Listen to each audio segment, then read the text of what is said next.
All right, YouTube. So Philip DeFranco was #1 in trending, so I went ahead and watched his video. It was about Mollie Tibbits, and he was discussing the nitty-gritty details of the case.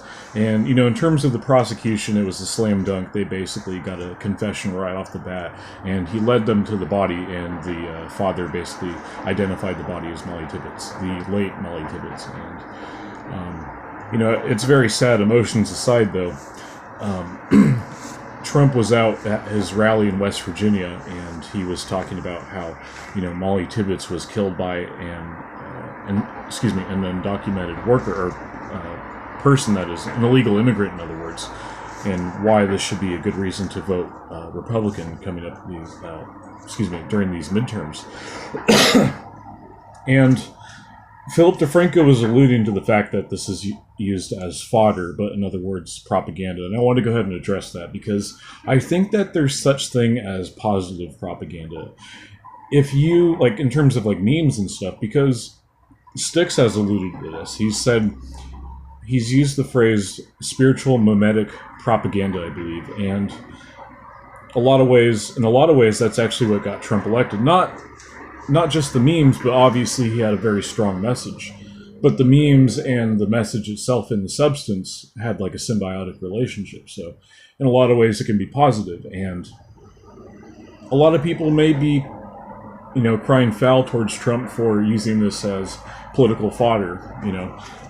Morally speaking, it's like, it's probably, I don't know. I don't know really where I'd stand because I'm not in his position. I can't really judge to say how I'd make that position because I'm not the president. He is. And he's obviously, you know, when he speaks, he has method behind his words. So this is propaganda. Yes, absolutely. But, you know, it's not, I'm going to go ahead and admit that it is propaganda, but it's not necessarily a bad thing if you're in the same camp, or I guess in the same school of thought that he is, Trump that is, which a lot of Americans tend to be, you know, not on everything. I mean, I think that Trump probably panders to the evangelicals and to the AIPAC lobby and stuff like that, which can be very, you know, a lot of people in middle America and even people on the coast, believe it or not, they look at that as like, it's obviously the people on the left are going to say like that's bullshit, but even some folks on the right, they're like, yeah, you know, I'm not really too hot about, you know, you talking about how Trump is the greatest friend of Israel and everything. I still think he's probably, you know, he was really kissing up to AIPAC in that speech there. I think he was probably maybe kissing their ass by design. I don't know.